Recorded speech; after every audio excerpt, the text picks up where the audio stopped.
ఇల్లుగా తూట్ల దడిగట్టినట్టు కూడా ఉండదట.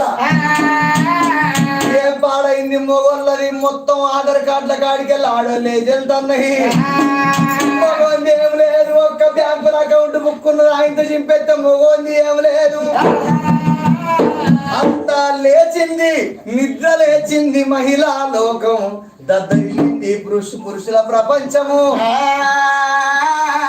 రారాజు వల్ల అనుకున్నాడు గానాడు దినము లోపల చిన్నవాడు దేవుడు శ్రీశైలవాసు అగ్గి దేవుడు మల్లు ఆకార పిండము కుడి కన్ను ఎడవ కన్ను నొష్ట నెత్రి కన్ను లోకాల కర్త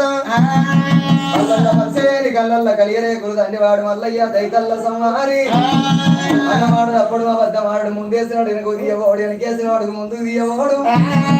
రారాజు వల్ల ఏమనుకున్నాడు, మరి నా భార్య దగ్గరికి పోతా, నా భార్య దగ్గరికి ఈ అవతారం మీద పోను, మారుగొట్టి మారు రూపం కుడికాలు కుట్టా చేసుకుని ఇప్పుడు రాసపుణ్యం చేసుకొని పోతే మరి మొగడాన్ని దగ్గర తీస్తా లేకపోతే దూరం కొడదు. మరి రావయ్యా రమ్మని దగ్గర తీస్తే ఇక నన్ను ఇష్టపడొచ్చినట్టు నా భార్య. ఒకవేళ పోవయ్యా దూరం కొట్టిననుకో అది నన్ను ఇష్టపడి రాలేదు. ఎందుకొరకంటే అందగల్ల మాట కొరకు వచ్చింది దానికి గుణం చూస్తాను అని రారాజు మల్లయ్య మాత్రం మనకి పిరిగడ బండారి ఒళ్ళు మీద కొట్టుకోని పుట్టు అంటే కాదు తండ్రి ఒళ్ళుగే కొట్టుకొని కుడికాలు కుట్టా చేసుకుని ఇప్పుడు రాసముడి చేసుకొని భార్య దగ్గరికి వచ్చింది. బామా బామా నాకు అన్నం పెట్టు అని మాట వరకు వరకు ఎవరయ్యా నువ్వు అని. ఎందుకంటే వేరే అవతారం ఎవరయ్యా నువ్వు అంటే నేనేనమ్మా నీ చేసుకున్న భర్తను మల్లయ్యను. నాకు ఎడలేని రోగం ఎంట పుట్టింది బామా, భర్తాన్ని దగ్గర తీసి నాకు అన్నం పెట్టు వరకల్లా చిచ్చి దుర్మార్గుడా నా ఏడుగురు అండగల్లకు ఆపి నన్ను దొంగలు తీసుకొచ్చినవరో బాడకావు. నీ అందానికి నీ చందానికి బాబాజల్ని రాపో బాలసంతల్ని రాపో పెంట అడక్క తినేది కూడా నీకు పోవురా. నాది పొల్లవాడ పుట్టిపోతావురా, వాసం పొల్లవాడ నువ్వు అల్లిపోతావురా. ఉన్న కాడ శిబిరి పట్టి ఉడతా ముంతో తోడు తలుతున్నాను. ఆడిదాని మాట తస్తుండాలి, మొగోని మాట ఎత్తుండాలి. ఆడిది ఎత్తి అడుగు పడుతుంది, మొగుడు ఎత్తి మొగుడు ముడుతుంది. ఆడిదంటే ఎట్టుండాలి, ఇంటి లోపల నవ్వకుండా నవ్వినట్టు ఉండాలి. సగం కడుపు ఆడి అన్నం తిన్నా తినకుండా తిన్నంత విలువ కనిపించాలి. సగం కడుపుకు ఆడి తిన్నంత విలువ కనిపించిందంటే ఇంట్లో సర్వదేవతలు సంబరపడతాయి.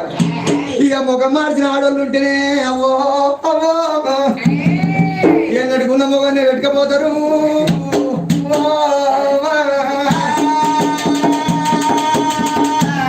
ముఖం మార్చిన ఆడుతుంటే మొగానికి కీడన్నారు. ఆడిదని పొద్దున్న దాకా 60 గోసపడి మొగోడు 60 చాకరీ చేసి సాయంత్రం 6 గంటలకు ఇంటికి వస్తే ఆడిదనేది ముసి నవ్వుకుంటా 32 పనులన్నీ ముద్దడ పెట్టుకొని కొసకొంగ నోట్లో పెట్టుకొని చెమ్ముతో నీళ్ళు తీసుకొచ్చి మొగలికి ఇచ్చి క్లిక్క నవ్వింది అనుకో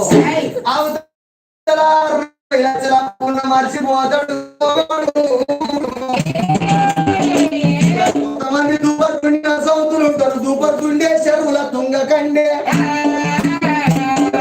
ఆడలో సంగీతం పెట్టుడు పొద్దున్నాక మొగోడు 60 గోసపడి 6 గంటలకు ఇంటికి వచ్చి తలుపు కొడతాడు. ఈ బాడకం రానే వచ్చింది బరోబరి సీరియల్ టైంకి కరెక్ట్ సీరియల్ టైంకి అని మంచాలకి లక్షలే లేస్తారు. గద్ద పూరోని నెత్తి పెట్టుకొని నెత్తంతా గోక్కుంటా సింగులన్నీ చదువుకుంటా ముక్కుల ఏలు పెట్టి పెళ్ళాన్ని చూసేవాడికల్లా వారికి డెంగు జ్వరం వస్తుంది. ఇది ఎక్కడి పెళ్ళవని నీ పెళ్ళ మీద మన్నెత్తిపోయి ఎడికెళ్ళొచ్చినా దయ వచ్చినట్టు వచ్చిన ఇంతగా అనుకుంటాడు. పెళ్ళాన్ని చూసి ఆడికెళ్ళి అటు ఏరుగా మర్దడు మగవాడు బెండు చాపులో పోతాడు, కోట్ వేస్తాడు, ఆపేస్తాడు పుల్లు వాడిలు నలుస్తాడు. ఎక్కువ రాక రోడ్లు వస్తుంటే వస్తాడే ఒక్క సంసారాన్ని నిలబెట్టనున్న ఆడోళ్ళతో అవుతుంది, ఒక్క సంసారాన్ని సత్యనాశం చేయనున్న ఆడోళ్ళతో అవుతుంది. ఆడోళ్ళంటే ఆడోళ్ళ మాటలకు అర్థాలే వేరులే, అవునంటే కాదు కాదంటే అవునన్నట్టు. ఎప్పుడు నవ్వుతారో తెలియదు, ఎప్పుడు ఏడుతారో తెలియదు, ఎప్పుడు మొగని ప్రేమలో పడతారో కూడా తెలియదు. నీకు సాటికి సౌతిని తెత్తనే నువ్వు ఇట్లా అన్నట్టు అయితే నీకు సాటికి సౌతిని తెత్తనే ఇంకో పెళ్లి చేసుకుంటాను మళ్ళీ దేవుడు. ఓహో సోకు సోరాకం ఒక మీరా ఆయన 3 ఒక్కటి మొగల్లో కలకగత్తది ఏదన్నా గింత